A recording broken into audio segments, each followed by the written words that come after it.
이대한 기사님 감기 걸리셨네, 그죠? 자, 오늘 내용은 우리 지난 시간에 음료에 대해서 우리가 배웠는데 오늘은 짐승을 탄 음료에 대한 이야기입니다. 그래서 오늘 내용을 읽으시면서 아마 알았듯이 오늘은 짐승이 누구인가, 짐승에 대한 정체성을 우리에게 보여줍니다. 이미 여러분들이 우리 지난 13장 할 때에 이 짐승 7머리를 가지고 10뿔을 가진 짐승에 대해서 이미 우리가 공부했어요. 자, 이 짐승은 뭘 상징한다고요? 기억하시는가요? 13장 보실래요?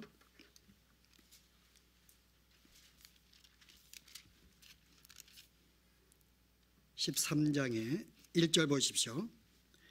내가 보니 바다에서 한 짐승이 나오는데 뿔이 10이요 머리가 7이라. 그 뿔에는 왕관이 있고 그 머리들에는 신성모독하는 이름들이 있더라. 자, 여기 이제 뿔이 10개고 머리가 7인 짐승이 나옵니다. 근데 이 모양이 누구와 흡사해요? 12장에 보시면은 용에 대한 모양과 거의 흡사합니다. 그죠? 12장 3절에 하늘에 또 다른 이적을 보이니 보라, 큰 붉은 용이 있어 머리가 7이요 뿔이 10이라. 그 머리 여러 머리에 7 왕관이 있는데, 실은 이 사단을 형상화시켰는데 머리가 7이고 뿔이 10개 가진 모양으로 사단이 등장합니다. 근데 이 모양을 지금 가지고 있는 거예요, 이 바다에 나온 짐승이. 그래서 이 사람이 사단의 대리자인 것을 알 수가 있습니다. 근데 사단이 대리자가 누구인가를 정체를 보여주는데 12장 3절 2절 보실래요? 자, 이 짐승은 어때 모양이? 표범과 비슷하고 그 발은 곰의 발 같고 그 입은 사자의 입 같은데 용이 자기의 능력과 보좌와 큰 권세를 그에게 주었더라. 자, 이게 뭐라 그랬어요?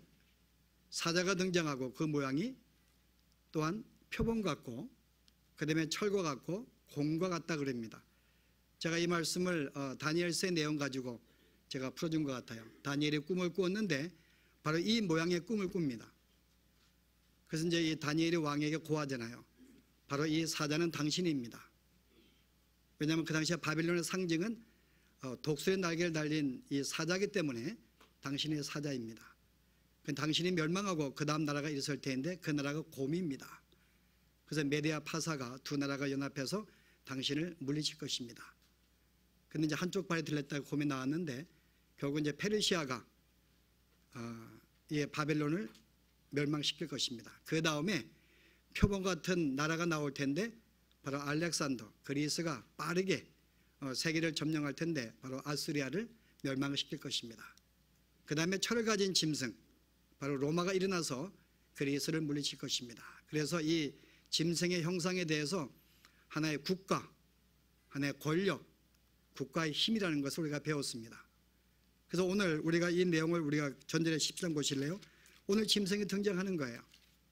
그래서 오늘 이 내용을 알기 때문에 우리가 깊이 들어갈 필요는 없고요. 이 내용에서는 조금 더 자세하게 풀어줍니다. 앞에 13장에서는 그냥 이 내가 형상만 나왔는데 오늘 여기에서는 이 짐승이 7개의 머리와 10개의 뿔을 가졌어요. 자, 이 내용이 무엇인지를 설명해 줍니다. 자, 7개의 머리는 뭐라 그랬어요? 7개의 머리는 7절에 9절 보실래요? 지혜 있는 뜻이 여기 있으니, 이거는 지혜로운 자만이 이해할 수 있습니다. 하나님의 백성들은 지혜로운 자거든요. 그래서 너희들만이 이해할 수 있는 문제이다. 뭐라 그래요? 그 7머리는 여자가 앉은 7산이요. 자, 이제 이 짐승에 대해서 7머리가 있는데 이 7머리는 7산입니다. 그 다음에 뭐라 그래요? 또 7왕입니다.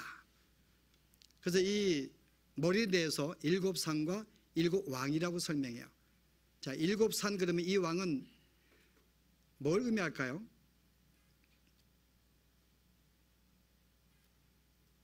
당시에 그것은 7산 위에 세워진 나라, 당시 로마를 의미합니다. 7산.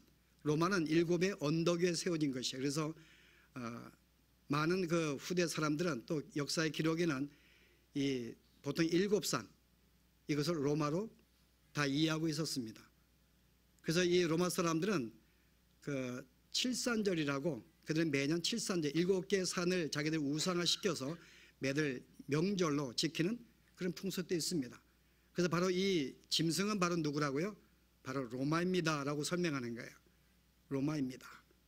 근데 거기에 10뿔이 있는 거예요.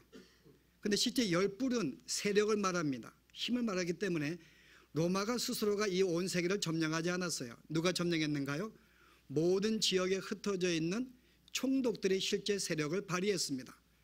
그래서 이스라엘도 빌라도 총독이 관리했어요. 그의 세력을.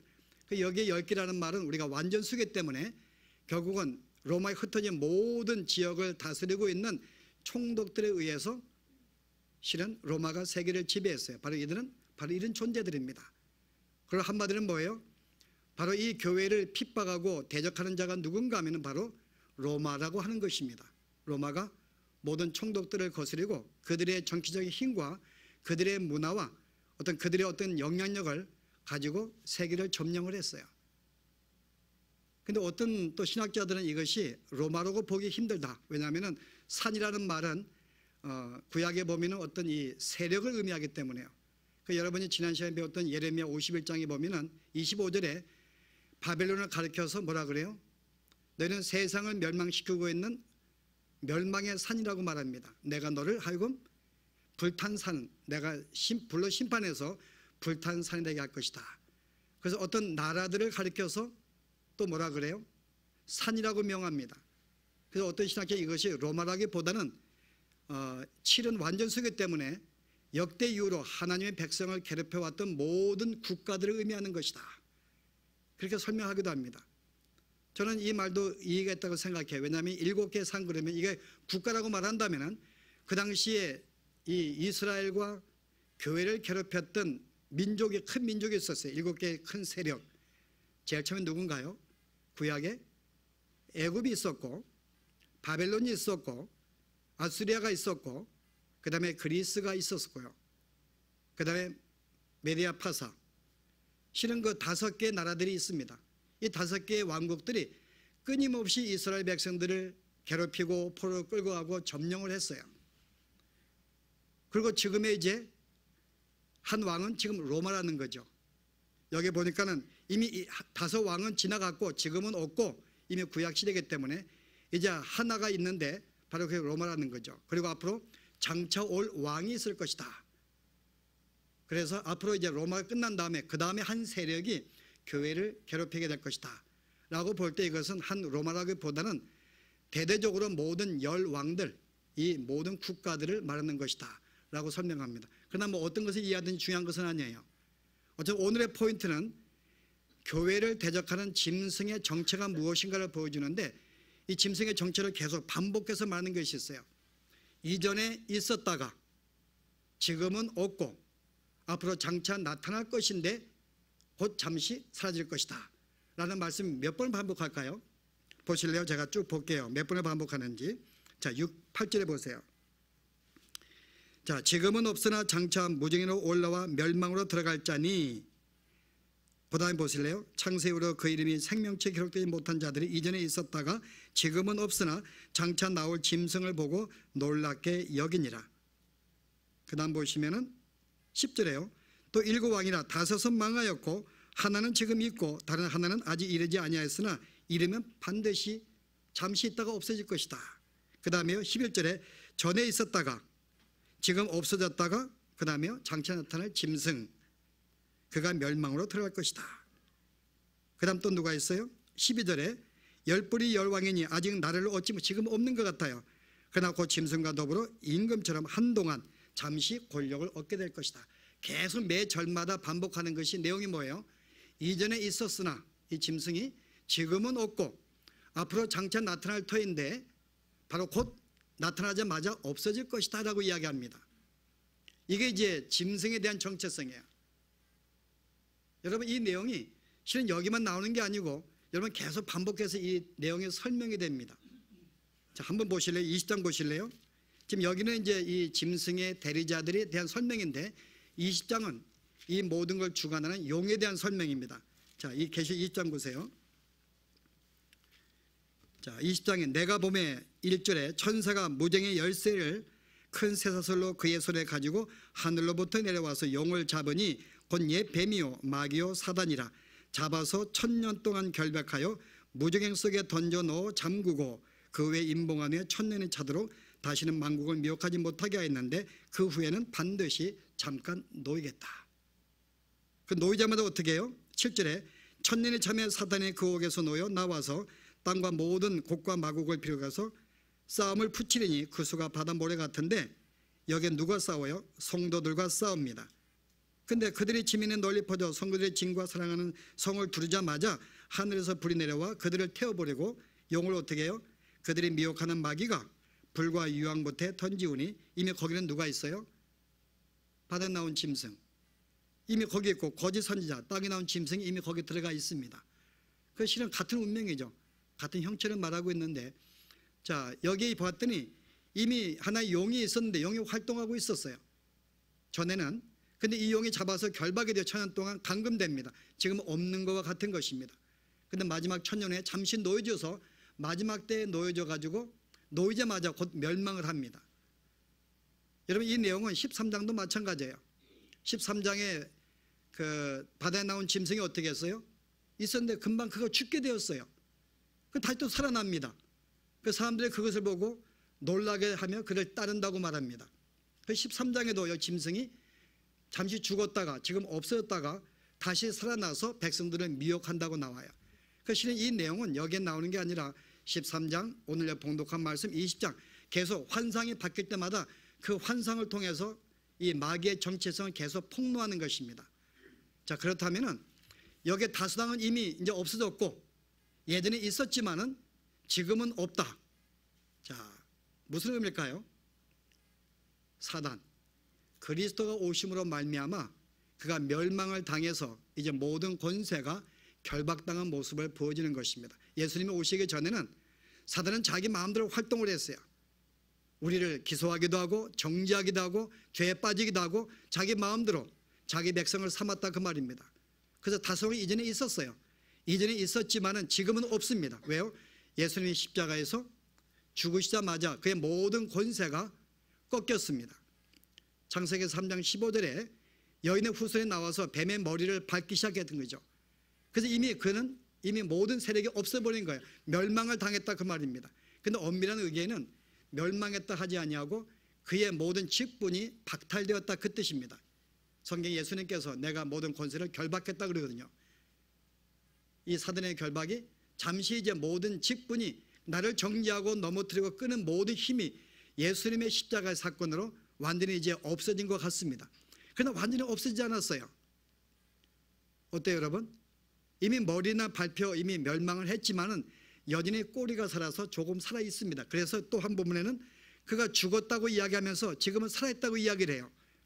완전히 죽어서 활동이 없는 것이 아니라 이미 모든 권세와 모든 능력은 상실했지만은 그럼에도 불구하고 꼬리가 살아서 부분적으로 우리를 괴롭힌다는 것입니다. 자, 그럼 마지막에는요 다시 이 마귀가 풀리게 됩니다. 언제? 예수님의 재림할 때 이제 풀려서 최후의 발악을 하는 거예요. 이제 자기의 모든 힘을 모아서 최후로 하나님을 대적하고 믿는 자들을 괴롭히게 될 것이다. 예수님의 재림의 찌음에서 그때 마귀가 풀려나서 그때 성도들 당하는 것은 대환란입니다. 엄청난 힘을 가지고 마지막 교회를 괴롭히지만은 그러나 시작하자마자 그는 멸망으로 던져지게 됩니다.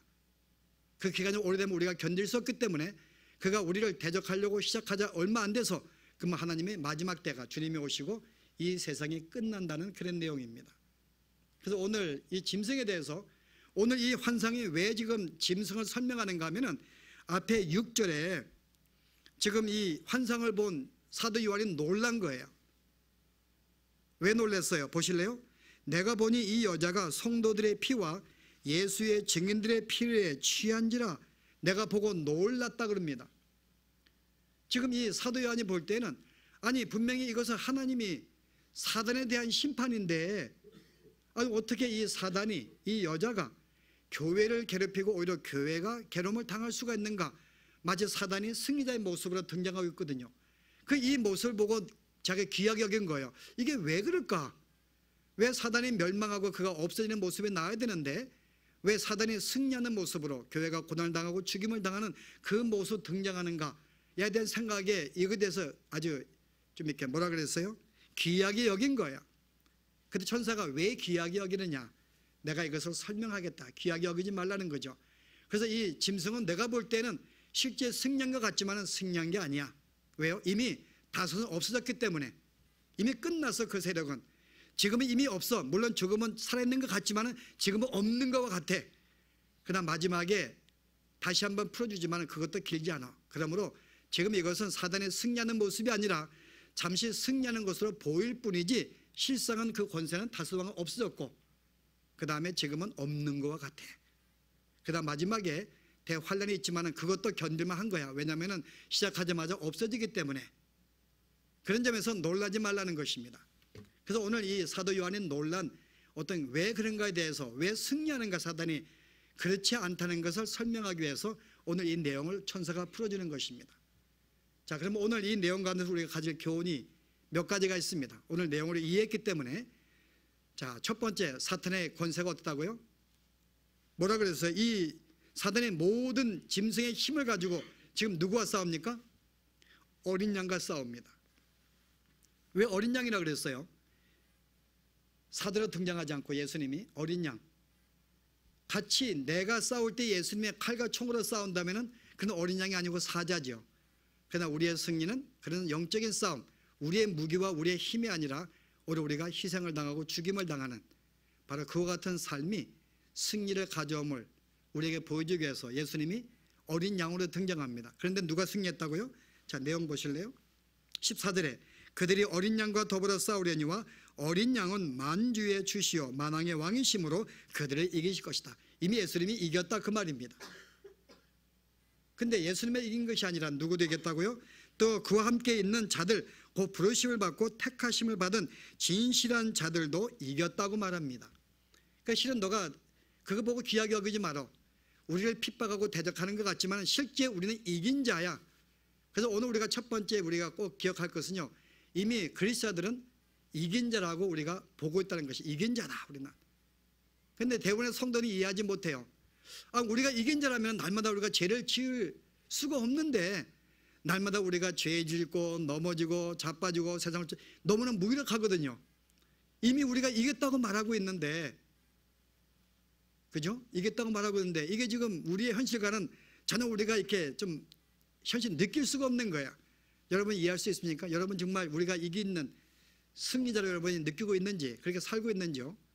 그래, 실은 그렇다는 거죠. 왜냐하면 이미 사단의 이미 머리는 깨어졌기 때문에요. 꼬리가 우리를 괴롭히고 있어요. 그러나 이미 권세는 꺾였습니다. 그 우리가 이긴 증거가 뭔가 하면은 여러분이 내가 말씀대로 살려고 예를 쓰는 것, 이 자체가 이긴 자의 징표입니다. 사단에 속한 자들은 뭔가 주의 말씀을 순종하려고 그러고 믿음을 지키려고 그러고 거룩하려고 그러고 어떤 여러분 그런 예씀이 없습니다. 죄에서 벗어나려고 예를 쓰고 이미 그 자체가 승리한 자의 모습을 살고 있는 거예요. 우리 그 자체가요. 실제 우리는 뭐 거기서 완전히 거뜬하게 이겨야지만이 우리가 그 승리했다고 보는데 실은 사단은 우리를 이길 수가 없습니다. 왜냐하면 하나님의 다소미로 하여금 꼬셔가 죄를 짓게 만들었어요. 그 다소미 그 죄에서 완전히 빠져서 거기에 허우적거리고 살지 않습니다. 어떤 생각 가져요? 내가 또 죄를 짓다니 하나님 앞에서. 그 순간 죄를 지은 다음에 얼마 안 돼서 그 순간에 다시금 내가 이러면 안 되지 그러고 주님 나를 붙잡아 주세요. 다시 일었습니다. 자, 사탄이 우리에게 이겼는가요? 그 이긴 것이 아닙니다. 순간 넘어뜨릴 수는 있지만은 우리는 항상 일어서는 거야. 다시 또 예를 씁니다. 말씀에 순종하려고 그러고 다시 주님과 교제하려고 그러고 세상을 좋지 않으려고 그러고 계속 몸부림치 이 삶이 우리에게 있기 때문에 이것은 승리자의 모습만을 가지고 있는 거죠. 그래서 우리는 이긴 자라고 말합니다. 이미 여러분들은 진자가 아니에요. 그래서 사단은 우리로 하여금 우리의 삶을 괴롭게 만들 수가 있고 우리의 삶을 믿음의 삶을 방해할 수 있습니다. 그러나 뭐 할 수 없는가요? 우리의 운명은 바꾸지 못합니다. 이미 하나님의 백성이 되는 순간부터는 우리를 끌어다가 자기의 백성으로 만들지 못해요. 아무리 연약한 믿음의 사람이라 할지라도 성령이 그와 함께 하시고 하나님의 은혜로 붙들어주고 있기 때문에 순간 내가 넘어져도 다시 일어섬으로 말미암아 그는 승리하는 삶, 그 자기의 백성을 삼지 못합니다. 바로 이게 우리가 이긴 자라는 표시예요. 여러분은 영원히 이미 하느님의 백성으로 살게 되어 있습니다. 왜요? 성령이 우리를 붙잡아주고 있기 때문에요. 우리가 죄에 빠질 때 우리의 길을 돌이켜 주시기 때문에, 그분이 항상 나와 동행하시기 때문에 우리는 이미 승자와 같다, 그 말입니다. 그래서 우리가 정말 하느님의 성품을 본받으려고 그러고 정말 신실하고 정직한 삶을 우리가 살려고 애쓰는 그 마음을 가지고 있는 이상 결코 우리는 졌다고 볼 수가 없습니다. 우리는 결국 굴복하지 않았기 때문에요. 자, 그렇다면은 사단이 그러면 자기의 모든 권세가 졌기 때문에 그냥 포기했는가? 그렇지 않습니다. 꼬리가 살아서 여전히 우리를 괴롭히는 공격은 계속 있어요. 이게 두 번째 우리가 기억할 문제입니다. 모든 사단의 어떤 그 공격과 대적이 끝난 것이 아니고 꼬리가 살아서 우리를 대적한다는 것. 자, 그 힘이 얼마나 할까요, 여러분? 그 힘이 얼마나 할까요? 우리는 보통 이렇게 생각을 해요. 내가 예수를 믿고 내가 바르게 살고 이웃에게 사랑을 증거하고 열심히 내가 하나님의 성품을 나타내면 세상이 변화가 되어서 하나님의 백성이 될 것이다. 뭔가 세상이 아름다운 세상으로 변화가 될 것이다. 유토피아를 생각합니다. 그래서 열심히 기도를 하기도 하고 또 기도하면 세상뿐만 아니라 나도 삶의 번성함을 가져올 거라 생각을 해요. 그리고 죄를 지으면 하나님은 나에게 고통을 준다고 생각을 합니다. 그래서 예수를 믿은 다음에 세상을 변화시키고 내가 안정된 삶을 살기 위해서 열심히 믿음을 지키려고 그래요. 그러나 그것은 성경적이 아닙니다. 욥이 잘못해서 고난을 받았는가요? 아니에요. 하나님의 사람으로 더욱 만들기 위해서 고난을 허락하신 것입니다. 우리가 죄를 지었기 때문에 고난을 받고 그래서 고난 안 받으려고 열심히 믿음 가운데 사는 것은 성경적이 아니에요. 여러분이 믿음 가운데 산다고 우리가 삶이 번성해진다? 그렇지 않죠. 오늘 보니까는 사단은 지금 없지만은 그래도 있다고 이야기합니다. 여전히 우리를 괴롭혀요. 언제까지요? 주님이 오시는 그날까지 결코 포기하거나 우리를 대적하는 그 힘이 절대 약화가 되지 않습니다. 갈수록 강화가 되지 약화가 되지 아니에요. 마지막에 심판 때에 하나님이 그들을 심판하십니다. 심판한다는 것은 세상은 변화가 되지 아니한다는 것입니다. 그런데 우리는 보통 열심히 사랑으로 행하면은 내 이웃이 변화가 될 것이다 생각하고 선을 행하자 그래요. 그러나 그것은 세상은 그렇지 않습니다. 마지막에 심판으로 끝나게 돼 있어요. 그러나 그가 마지막 때인 줄 알기 때문에 여전히 그는 우리를 괴롭히고 대적하는 것, 옛날 같은 힘은 없지만은 그래도 꼬리의 힘을 가지고 여전히 우리를 대적해요. 그러나 그 힘은 살아있지 못합니다. 살아있지 못해요. 여러분이 그 철로역정 보시게 되면은 어떤 내용이 나와요? 마지막에 이 철로역정에 기독도가 이제 천성을 향해 걸어가는데 거의 천성이 멀리 보이는 거야. 그래서 마지막에 관문을 뚫고 가려고 하는데 사자가 지금 있는 것입니다. 으르렁거리는 거야. 그래서 무서워서 그가 돌이켜 도망가요. 기독도가. 그리고 탄전 도망가 다시 순간 멈춰가 다시 돌아봅니다. 사자가 안 쫓아오니까는. 그래서 왜 안 쫓아오는가 잘 봤더니 사자가 이 목에 쇠사슬이 묶여서 꼼짝 못하게 만들어 놓은 거예요. 그 잘 보았더니 자기가 지나가는 길에는 넘어오지 못할 정도의 사슬이 묶여 있는 것입니다. 그 사단은 이미 권세 꺾여서 우리를 물고 뜯어서 자기의 죽이지는 못하지만은 여전히 우리를 어르렁거리면서 우리 위협하고 우리를 괴롭히는 거예요. 그러나 우리에게는 아무 영적인 지장은 없습니다. 우리가 지레 겁을 먹는 거죠. 그런데도 그 으르렁거림에 우리는 굉장히 힘이 들고 있어요. 우리를 핍박을 합니다. 여전히 괴롭힙니다.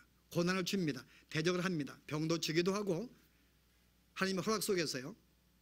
자, 근데 하나님이 왜 그 모든 세력을 빼앗아가 주시지 꼬리를 남겨서 여전히 우리를 괴롭히고 우리의 신앙을 대적하게 만들어 주셨는가에 대한 의문점을 가질 수가 있어요.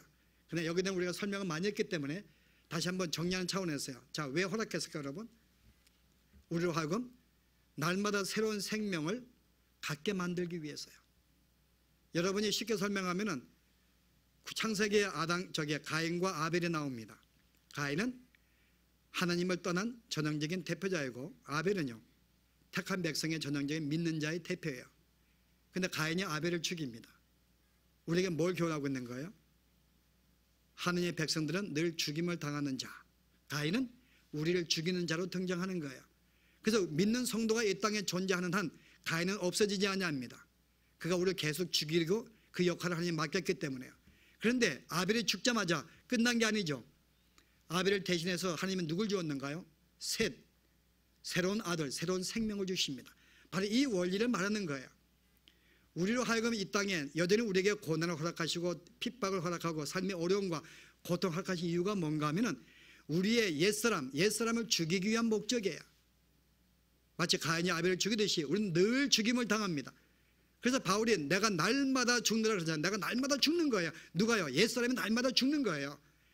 고난 속에서 어떤 고통 속에서 어떤 이런 삶 속에서 내가 날마다 자기를 죽이는다고 말합니다. 그러나 우리가 죽이는 것은 죽는 것에 끝나지 않냐고 우리가 죽는 순간에 그 대신 새로운 생명에 탄생하는 거예요. 하나님의 그 새로운 피조물 우리의 새 사람은 날마다 새롭게 태어나게 되고 성장해 된다 그 말입니다. 그래서 우리로 하면 이 고난은 우리의 옛사람 죄악된 삶을 죽이면서 그 다음에요 새 사람을 계속 성장시키는 그 목적으로 하나님이 여전히 고난을 허락하고 남겨주신 것입니다. 우리의 영적인 유익을 위한 거야. 그래서 바울이 뭐라 그래요? 믿는 자에게는 모든 것이 합력하여 선을 이룹니다. 비록 내가 볼 때 고통스럽고 힘들고 어려운 것이라 할지라도 그것은 결국은 나의 유익을 준다는 거죠. 나의 영혼을 새롭게 만든다 그 말입니다. 그 첫 번째 우리에게 우리의 영혼을 새롭게 만들기 위해서 여러분이 그 책을 읽어봤는지 모르겠는데 그 미우라 아야코라는 여사가 쓴 책이 있습니다. 그 책에 이런 내용이 있어요. 그는 어떤 존재인가 하면은 폐결핵에 걸렸고 또 직장암에 걸렸고 또 관절염에 걸려서요. 그냥 한 번도 이렇게 앉거나 일어서지 못했습니다. 평생 누워서 지냈어요. 그런데 이 여인이 쓴 글이 이런 글이 있습니다. 만약에 내가 병들지 아니했다면 어떻게 주님께 의지할 수 있었으며 만약에 내가 병들지 아니했다면 어떻게 병든 자를 내가 이해할 수 있겠으며 내가 병들지 아니했다면 어떻게 병든 자를 긍휼히 여길 수 있었겠는가. 내가 병들었기 때문에 내가 인간의 삶을 내가 살게 되었다. 그래서 그가 병들지 않았다면 자기는 결단코 하나님의 사람으로 살 수 없음을 고백하는 그런 글입니다. 우리가 고난을 당함으로써 어때요? 내가 고난을 당했기 때문에 어떤 된다고? 고난자를 위해서 내가 하나님께 먼저 매달리고 기도할 수 있어요. 의지하게 됩니다. 고난을 받으니까는 고난받는 자를 이해하게 되고 그를 내가 보살피게 되는 거예요. 그를 긍휼히 여깁니다. 그러므로 내가 고난받지 않고 병들지 않고 어떤 사단의 말미암아 내가 어려움을 당하지 아니하면 나는 다른 이웃들을 모르게 된다는 거죠. 절대 하나님의 백성으로 살 수 없음을 고백한 것입니다. 그래서 우리로 하여금 하나님의 사람으로 만드는 거예요. 하나님의 사람 고난을 주심으로써 하나님의 그 성품을 가지고 살아가도록 만들기 위해서 우리에게 주시는 것입니다. 그래서 우리에게 사단이 계속 우리를 괴롭히게 만드는 그 이유가 그거예요. 그것이 있어야지만 우리가 깨어 기도하니까요. 그것이 없으면 우리는 여러분 미지근해져요. 여러분 삶이 풍성해지면 우리의 신앙은 무기력해집니다. 안일해지고 무기력하고 그래서 경건의 모양은 갖출지 모르지만요 경건의 능력은 없어요. 예수 믿는 모양은 갖춥니다. 우리 신앙의 목표도 갖지 못합니다. 내가 왜 사는지 모르는 거예요. 그리고 그냥 무조건 세상을 따라갑니다. 어때요? 내 영혼이 그냥 이렇게 미지근할 때요. 그게 세상의 작업이에요. 사단은 우리로 하여금 꼬리가 살아서 뭐 이렇게 공격하고 뭐 그렇게 뭐 난리 피우지 않습니다. 그럼 우리는 믿음으로 무장하기 때문에 어떻게 해요? 내가 알지 못하게 내 신앙을 넘어뜨리게 만드는 거예요. 그의 목적은 뭐예요? 죄짓게 하는 것입니다. 그의 목적은 하나님을 떠나게 만드는 거예요. 그 우리의 생활이 풍성하고 내가 능력이 있으면 점점 내가 하나님을 잊어버리게 되고요. 세상을 추구하다 보면 점점 하나님을 잊어버리고 의지 안 하게 됩니다. 여러분 그게 사단이 우리에게 주는 오늘날의 시험인 거죠. 저는 물론 성경을 볼 때 저는 좀 갈등한 것이 있었어요. 지금이 사단이 없는 때인가? 아니면 마지막에 하나님이 마지막 때에 무정에게 여보니까 무정에게 풀어서 지금 마지막 발악할 때인가? 제가 볼 때는 오히려 세 번째가 맞는 것 같아요. 세 번째가 우리 중세시대 이후로는 교회가 잠들었거든요. 거의 잠들었어요. 그래서 그렇게 만들었는데 지금이야말로 가장 사탄이 풀 때가 아닌가. 지금 100년 전만 해도 기독교의 핍박이 지금만큼 심한 적이 있었어요. 역사적으로 지금만큼 세상의 문화가 우리를 현혹시킨 데가 없었거든요. 저는 지금이야말로 가장 성도들의 견디기 힘든 믿음을 지키기 힘든 시대가 아닌가.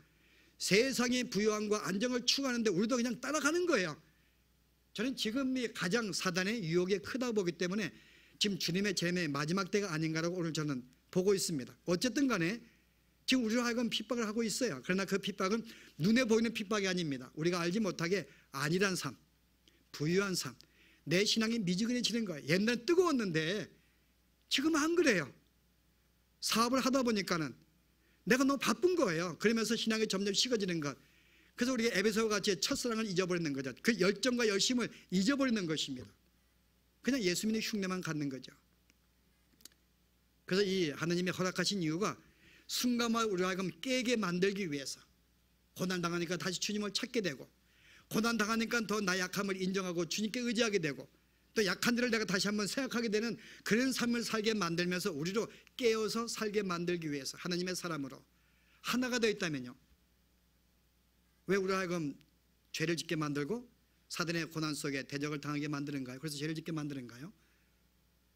복음의 위대함을 늘 잊지 않고 깨닫고 살게 만들기 위해서요. 복음의 위대함. 성경 한 군데 보실래요? 로마서 7장에 보시면은 어떤 내용이 있는가 하면요, 로마서 7장에 이 바울의 자기의 신앙의 고백이 나옵니다. 이 로마서를 쓸 때에는 이미 바울은 거의 모든 복음 사역을 끝날 쯤이에요. 3차 전쟁이 끝날 때 자기의 신앙을 이렇게 고백합니다. 18절 보세요. 내 속 곧 내 육신에 선한 것이 거하지 아니하는 줄을 아노니. 7장 18절에 원함은 내게 있으나 선을 행하는 것이 없느라. 이 바울이 나는 선을 원하는데 자기는 선을 행하지 아니한다는 거죠. 내가 원하는 바는 선 행치 아니하고 도리어 원하지 아니하는 악을 행하는도다. 그죠? 내가 원하는 선 행치 아니하고 도리어 원치 않는 악을 행한다고 좀 말해요. 그 다음에 20절에요. 만일 내가 원하지 아니하는 그것을 하면 이는 행하는 자가 내가 아니요 내 속에 거하는 죄니라. 바울이 근데 그것은 내가 한 것이 아닙니다. 왜요? 새롭게 지음받은 내 영혼은 늘 하느님 앞에 바르게 살려고 예를 쓰는 그 마음이 있기 때문에 그 마음, 그 새 사람, 바로 새 나는 결코 내가 그렇게 한 것이 아니라는 거죠. 오히려 내 속에 남아있는 죄, 옛사람이 그렇게 한다는 거예요. 옛사람이 누군가요? 여러분 그 8장 10절에 보면 옛사람이 나오죠. 제가 볼까요? 그리스도께서 너희 안에 계시면 몸은 죄로 말미암아 죽은 것이나 영은 의로 말미암아 살아있는 것이라. 바로 우리의 구원을 이렇게 설명합니다. 우리가 구원받은 것은 영이 새로 산 것입니다. 우리의 영은 새롭게 창조되었어요. 의로운 존재가 되었습니다. 하나님의 성품을 갖고 하나님의 거룩을 추구하는 존재가 되었는데 여전히 몸은 죄로 말미암아 죽은 상태라는 거죠. 우리의 옛사람 육체는 아직 구원받은 게 아니에요. 여전히 죄를 추구합니다. 그래서 우리는 옛사람과 새사람이 늘 싸우는 거예요. 그런데 바울은 나의 새사람은 결코 죄를 짓고 싶지 않기 때문에 죄를 지은 것은 내가 원해 지은 것이 아니야, 옛사람이 지은 것이야 라고 이야기하는 거예요. 그 다음 계속 보실래요? 그러므로 내가 한 법을 깨달았노니 곧 선을 행하는 나에게 악이 함께 있는 것이로다. 내 속사람으로는 하나님의 법을 즐거워하되 내 지체 속에서 한 다른 법이 내 마음의 법과 싸워 내 지체 속에 있는 죄의 법으로 나를 사로잡아 가는 것을 보는도다. 옛사람이 계속 나를 끌고 죄를 짓게 한다는 거죠. 오호라 나는 공고한 자로다. 이 사망의 몸에서 누가 나를 건져내라. 여러분 이게 바울의 고백이에요. 바울은 내가 예수를 믿어도 여전히 구원받지 못한 내 육체, 내 육신이 계속 나를 끌어서 세상의 달콤함을 기억나게 만들고 계속 달려가게 한다는 거죠. 그래서 내가 너무나 공감하는 거, 내 마음은 선을 행하기 원하는데 왜 내가 믿는 자의 삶을 살지 못할까? 라고 고백하는 거야. 근데 그 다음에 뭐라 그래요? 우리 예수 그리스도로 말미암아 하나님께 감사합니다. 이 고백의 의미가 뭘까요? 고백의 의미가 뭘까요? 그 의미가 뭔가 하면 여러분 8장에 나옵니다. 2절에 이는 그리스도 예수 안에 있는 생명의 성령의 법이 죄의 사망의 법에서 너를 해방하였습니다. 율법이 육신으로 말미암아 연약하여 할 수 없는 그것을 하나님은 하시나니 곧 죄로 말미암아 자기 아들을 죄 있는 육신의 모양으로 보내어 육신의 죄를 정하사. 1절에요. 그러면 이제 그리스도 예수 안에 있는 자에게는 결코 정죄함이 없나니. 무슨 말이에요? 나는 할 수 없습니다. 난 육신이 할 수 없습니다. 그러나 주님은 하실 수 있습니다. 나는 내가 선을 행해서 구원받을 수 없는 존재가 인정합니다. 그래서 주님이 아들을 보내어서 나를 대신하여 십자가에 죽으시고 나를 의로운 존재로 성령 하나 살게 만들었습니다. 그럼 나는 그 주님의 의지에서 나는 사는 새로운 존재가 되어서 이것에 감사하다는 거죠.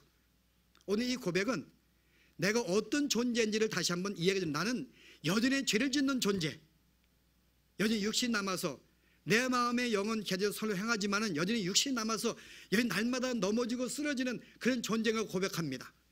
그래서 내가 선을 행해서 구원받을 수 없는 존재인 것도 고백합니다. 내가 절대 선을 행해서 나는 구원받을 수가 없습니다. 내가 구원받는 것은 하나님의 은혜로 예수의 피에 의지해서 성령 안에 거하서 내가 정죄함이 없는 존재가 되었기 때문에 내가 이로써 산 것이 바로 믿음의 삶인 것을 고백합니다. 그러므로 복음의 위대함을 고백하는 거예요. 그래서 우리가 죄짓지 아니하면은 내가 어떤 존재인지를 알지 못합니다. 내가 죄를 지어야지만, 죄를 허락하지만이 내가 이런 존재구나. 여전히 내가 은혜로 구원받고 성령의 역사에도 이 내 남아있는 옛사람이 얼마나 힘이 있는지 여전히 그렇게 못살게 이 힘, 내가 이런 존재입니다. 주님 고백합니다. 그러나 내가 이것으로 구원받을 수 없음을 고백합니다. 구원받는 것은 예수님의 은혜고 예수님의 힘입니다. 그러므로 하나님을 찬양하는 거예요. 그래서 8장에서요. 우리가 변화되는 것이 아무것도 없습니다. 우리는 단순히 예 쓸 뿐이에요. 왜요? 내 새 사람이 예를 쓰니까요. 새 사람이 예를 쓰지만 우리가 옛 사람은 여전히 나를 죄를 짓게 만들기 때문에 눈에 보이는 것은 넘어지고 쓰러져요. 그래서 내가 감사한 것은 내가 행함으로 구원받는 것이 아니라 믿음으로 구원받기 때문에 주님 내가 감사합니다. 그러면 뭐라요? 3절에요. 내가 우리 주 예수 그리스도 말미암아 구원받으니 주께 감사한다고 고백하는 것입니다. 이거 깨닫게 만들기 위해서요. 그래서 우리에게 고난을 주시고 죄를 짓는 걸 허락해 주시는 거예요. 하나님의 은혜가 얼마나 큰지, 내가 어떤 존재인지, 그리고 내가 어떻게 구원을 받을 수가 있게 되었는지를 늘 상기시키게 만들기 위해서, 잊지 않게 위해서 하나님이 우리로 하여금 죄를 허락한다 그 말입니다. 그래서 꼬리가 살아 역사하는 건 허락하는 거예요. 우리의 영혼의 유익을 위해서. 그래서 여러분의 고통을 당하는 것 감사하시기 바랍니다. 병든 것 감사하시고, 사업이 안 되는 것 감사하세요. 여러분, 나의 계획대로 되지 않는 것 감사하시기 바랍니다. 여러분의 계획대로 되면요, 하나님 안 찾죠. 내 계획도 잘 풀려가는데 내 계획이 안 되고 힘을 써도 안 되니까는 무릎 꿇는 거예요. 주님 도와주세요 하는 것입니다. 근데 여러분, 인간이 얼마나 교만하고 악한지요. 내가 스스로 끝까지 한번 해보는 거예요. 그래도 하나님 안 붙잡아요. 여러분, 언제요? 이제 정말 더 이상 할 수 없다고 포기할 때, 그때 하나님을 찾는 게 인간이에요. 여러분, 여러분 그거 경험하지 않았어요? 우리 죄가 얼마나 여러분이 이 옛사람이 강한데, 여러분 정신 차리지 않으면은 우리는 실은 이 영적인 이 사도는 뭐예요? 마지막 때에 마지막에 그가 풀린다고 말하는데요, 그는 끝까지 포기 안 합니다. 우리를 괴롭히는 것 날마다 싸움인 거예요. 날마다 싸움. 우리의 싸움은 날마다 싸움입니다. 그래서 오늘 세 번째 마지막 결론은 뭔가 하면은, 시간이 많이 갔어요? 몇 분만 더 하십시다. 우리가 세 번째 가지, 그러므로 사단은 계속 우리를 대적하고 괴롭히기 때문에 우리가 가질 마음은 어때요? 날마다 영적인 전투에 참여한 자의 자세를 가지고 살아야 한다는 거죠. 그래서 여러분이 에베소 6장에 보시면은 우리에게 바울이 그렇게 권면해. 너희는 하나님의 전신갑주를 취하라. 우리의 싸움은 혈과 육의 싸움이 아니라 하늘의 공중 잡은 권세 사탄과의 싸움이기 때문에 영적인 전투, 전신갑주를 입으라는 거야. 무장하라 그 말입니다. 그럼 무장한 다음에 뭐라 그래요? 그 다음에 10절 보세요. 에베소에 보시면은 무장한 다음에 우리로 하여금 어떻게 하라는지요. 18절이요. 자, 구원의 말씀을 가지라. 그런 다음에 모든 기도와 간구를 하되 항상 성령 안에서 기도하고 이를 위해서 깨어 구하기를 항상 힘쓰며 여러 성도를 위하여 구하라. 또 나를 위해서 구할 것은 내게 말씀을 주사 나를 입을 열어 복음을 담대하게 전해가기 위해서. 여기 뭐라 그래요? 내가 믿음으로 무장한 다음에 이것으로 끝나지 않냐고 항상 기도하는 거예요. 왜요? 사단은 우리에게 한순간도 우리를 그냥 두지 아니하니까요. 우리는 매 순간마다 싸움이에요. 여러분, 매 순간마다 우리가 조금 방심하게 하는 것, 그 사단이 주는 것입니다. 내가 조금이라도 내가 조금만 이렇게 안일하게 방심하면요, 그 순간 사단이 틈타가지고 나를 안일하게 만드는 거예요.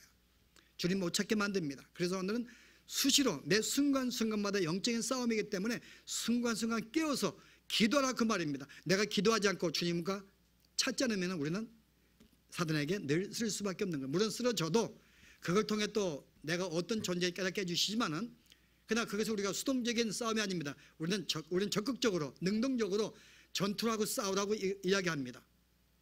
우리는 싸워야 되는 거예요. 매 순간 괴롭히니까요. 한순간 내가 마음을 릴렉스하게 내숭면요 우리는 금방 넘어지게 돼 있어요. 그래서 우리는 순간마다 싸움이지, 우리를 부르신 것이 뭐 이렇게 뭐 파티를 하기 위해서, 어떤 이렇게 휴식을 주기 위해서 우리는 그럴 틈이 없습니다. 성도에게는. 여러분 휴식 있다고요? 우리 휴식 없어요. 죽을 때까지. 우리는 싸움이기 때문에 우리는 쉰다고 생각하지 하면 안 돼요, 여러분. 내가 조금 뭘 벌어서 학위를 받은 다음에 조금 돈 벌어서 안락하게 살아봐야지, 꿈 깨세요, 여러분. 우리에게는 그런 기회가 없습니다, 여러분. 왜냐하면 사단이 그렇게 틈을 안 주니까요. 수시로 괴롭히니까요. 매 순간마다.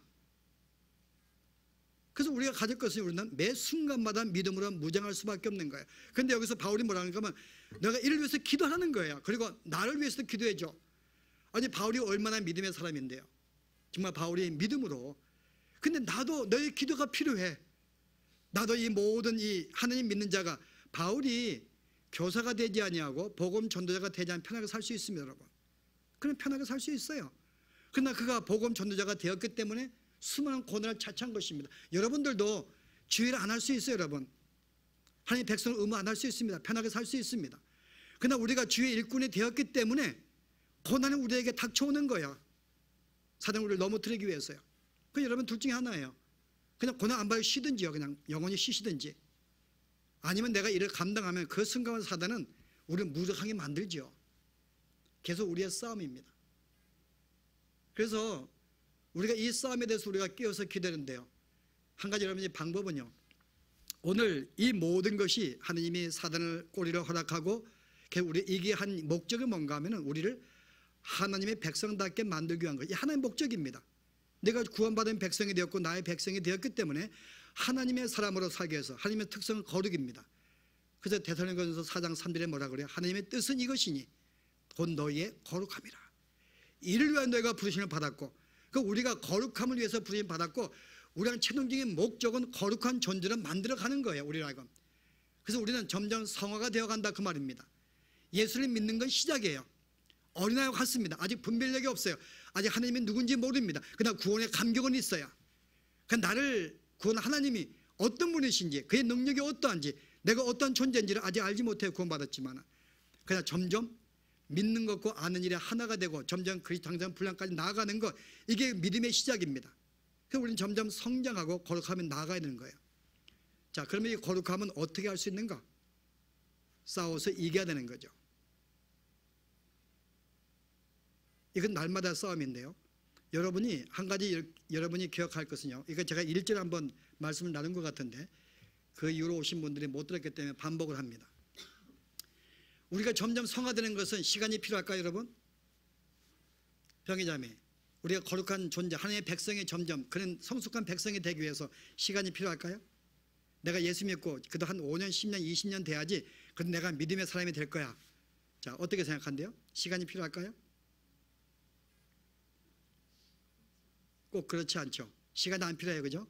그럼 내가 예수 믿자마자 오늘 당장 하나님이 원하시는 완벽한 거룩한 자가 될 수 있을까요? 시간 안 필요하다면 아주 애매모호하죠, 그죠? 생각을 해보시고 구체적으로 정리해야 됩니다. 만약에 시간이 필요하다면 저는 어떤 존재가 돼야 돼요? 이미 천사가 되어서 하나님 우편에 앉아 있어야죠. 제 나이가, 여기 저분 나이가 많으신 분 누구예요? 저도 랭킹 안에 들어가네, 그죠? 랭킹 5위 안에. 여러분, 예수를 믿고 5년, 10년, 20년 내가 세월이 지나가서 나는 점점 거룩한 자가 돼 있어야 돼요. 이미 우리는 성자가 돼 있었는데 여전히 감기를 옮겼다고 왜 나에게 감기를 줬는가 따지는 이것이 여러분 성장인가요? 제가 20대는 그런 말 안 했어요. 인격을 위해서. 정말 젊을 때는 그래도 참았죠. 근데 나이가 들면 못 참아 이게. 왜? 성화가 된 시간적인 문제가 아니에요, 여러분. 그런데 오히려 예수를 믿고 얼마 안 된 사람이 아주 성화된 사람들이 있습니다. 성경에. 누가 있을까요, 여러분? 초대교회 여러분 누가 있어요? 뭐 스데반은 젊은 나이에요. 하나님 만나고 예수님 만난 이후로 그가 지혜롭고 성령에 충만한 자였습니다. 근데 그가 복음을 증거했어요. 그 사람 돌던 던집니다. 근데 그때가 어떻게 했어요? 원망 안 했어요. 자기를 지금 영접하기 위해서 하늘에 계신 하나님 예수님 바라보면서요. 주님이요, 저들의 죄를 용서해 주시옵소서. 아직은 저들이 하는 것을 알지 못하는데 예수님 한 기도 똑같이 했어요. 스데반이요. 여러분, 그 사람이 예수 믿고 얼마 안 돼서 그런 완전한 성령의 충만한 모습을 살았습니다. 그러니까 우리가 예수 믿고서 하나님이 원하시는 거룩한 모습을 그냥 갖춘 거예요. 다시 오순절날 성령의 충만이 임할 때에 스데반뿐만 아니라 이 베드로도 마찬가지입니다. 성령이 충만하여 담대하게 복음을 증거합니다. 그전에 무서워서 마가의 달방에 숨기도 하고 막 앉는데 충만하자 나가서 막 복음을 증거합니다. 뭐라 그래요? 사람들이 그게 핍박을 오게 가두니까는. 그래서 어떤 사람이 복음을 증거하지 말 때 뭐라 그래요? 내가 하느님 앞에서 내가 너희를 무서워하랴. 아니 이 베드로의 그 담대함이 어디서 나왔는가요? 시간적인 문제가 아니에요. 성령이 충만하자 하나님이 여기 그에게 충만히 임하자 그 순간 우리가 기대하는 완벽한 모습으로 그는 그 순간 우리에게 보였다 그 말입니다. 근데 그 다음에 베드로가 어땠어요? 안디옥 교회 가서 그들에게 복음을 증거하다가 예루살렘에 자기의 믿음의 제자들이 온다는 소식을 또 도망가 버립니다. 조금 전에 성령에 충만한 자가 금방 도망가고 나약한 모습 보이는 거예요. 십자가 우리가 물리 전설이지만 십자가 안 지려고 로마에서 핍박을 당할 때 도망가다가 주님만 다시 돌아가가지고 십자가 거꾸로 졌잖아요. 아니 한순간 성령에 충만해서 완전한 하나님의 사람이 되었는데 그 다음날 무기력한 거예요. 왜요? 이게 우리가 날마다의 정통의 연체. 내가 어제 승리했다고 오늘 승리하는 게 아니라 그 말이에요. 순간마다 영적인 전투의 싸움이기 때문에 지금 내가 승리한지 몰라도 내가 5분 후에 또 쓰러지고 넘어지게 되어 있습니다. 근데 우리는 보통 내가 믿음이 이 정도 성장하면은 마치 그것이 내가 뭐 도사들이 뭐 길을 쌓아가지고 뭐 믿음을 쌓아놓는다고 생각을 해요. 근데 이만큼 내가 쌓았기 때문에 그 힘 가지고 남이 산다고 생각합니다. 여러분 꿈 깨서 그거 아닙니다. 여러분 우리의 믿음은 쌓아놓는 게 아니에요. 오늘 한 순간순간마다 주님과 교제하고 내가 믿음으로 준비하지 않으면 금방 넘어지게 돼 있어요. 그래서 오늘 내가 주님을 찾고 주님과 교제하면서 영적 무정하면은 그때는 그 순간이 성령의 충만한 상태가 되기 때문에요. 그 순간은 아름다운 믿음의 모습을 볼 수가 있어요. 여러분 그렇잖아요. 오늘 내가 부부싸움 해가지고 마음이 괴로워요. 말씀 일단 감동을 받아요. 펑펑 울죠. 내가 아내를 사랑해야 되는데 펑펑 울면서 그때 보면 와이프가 그렇게 예쁘게 볼 수 없는 거예요. 그 모습은 성화된 모습이에요. 최상의 성화된 모습. 왜 그랬어요? 순간 기도하고 주님과 은혜를 받으니까요. 아침에 보았더니 또 미워지기 시작하거든요. 코를 골고 잠을 자고. 아니 뭐예요? 그러니까 여러분 믿음이라는 것은 쌓는 것이 아니라 그 말이에요. 매 순간마다 정죄 싸움이기 때문에 순간마다 내가 기도로서 무장하지 않고 말씀 무장하지 않으면 우리는 그냥 넘어지게 돼 있어요. 그래서 내가 젊을 때 싸우는 그 믿음의 성장이 있기 때문에 내일 승리하는 것이 아니라 그 말이에요. 그래서 어제 승리했다고 오늘 쉬는 것이 아니고 어제 승리했다고 오늘도 승리하기 위해서 다시 믿음을 무장하는 것. 그래서 우리는 죽을 때까지 계속 믿음으로 무장을 해야지만이 승리할 수 있는 것. 그래서 오늘 바울이 말하기를 여러분은 영적인 싸움에 지금 있습니다. 이건 쉬지 못합니다. 죽을 때까지 전신갑주를 입고 무시로 항상 기도하고 여러분 항상 싸우십시오. 그래야지만이 우리는 어제 승리한 믿음이 오늘도 승리하게 될 것입니다. 그렇지 않으면 어제 승리했지만은 오늘은 망가진다 그 말이에요. 그래서 여러분이 어느 사람이 내가 한번 예수 믿고 한 10년 동안 열심히 한 사람이 있어요. 여러분 정말 그때 내가 기도에 열심히 했고 봉사했는데 오늘은 뭔가 미지근해요. 한 사람께 와가지고 미지근해진 것 같아요. 뭔가 이렇게 기도도 없는 것 같고 그러면 제 잘못이죠. 여러분 이것은 제가 준 게 아니고 사단이 준 거니까요. 그러니까 여러분이 순간순간 믿음 무정 못했기 때문에 여러분 책임입니다. 그래서 오늘 이 사단의 정체성 이미 그는 오늘 정체성을 놀랄 필요가 없어요. 그런데 이미 다스왕은 지나갔고 지금도 없는 존재가 같습니다. 거의 우리의 생명 운명을 바꾸지 못해요. 그러나 마지막 때에 마지막 발악을 할 것입니다. 바로 지금이 저는 마지막 때인 줄 알고 이 핍박과 환난과 대적과 유혹과 미혹이 얼마나 큰지 아시고요. 순간마다 믿음으로 무장하셔서 여러분 결코 지지 아니하도록 지난 수년 내 찰나했던 신앙의 어떤 업적을 여러분이 회상하면서 여러분 그리워하며 살지 마시고 지금 내가 승리해도 오늘 내가 믿음을 무장 못하면 또 한순간에 쿵 떨어져서 사람들에게 조롱받을 수밖에 없는 상태가 됨을 알고 항상 기도하시면서 살아가시는 여러분 되길 바랍니다. 기도하십시다.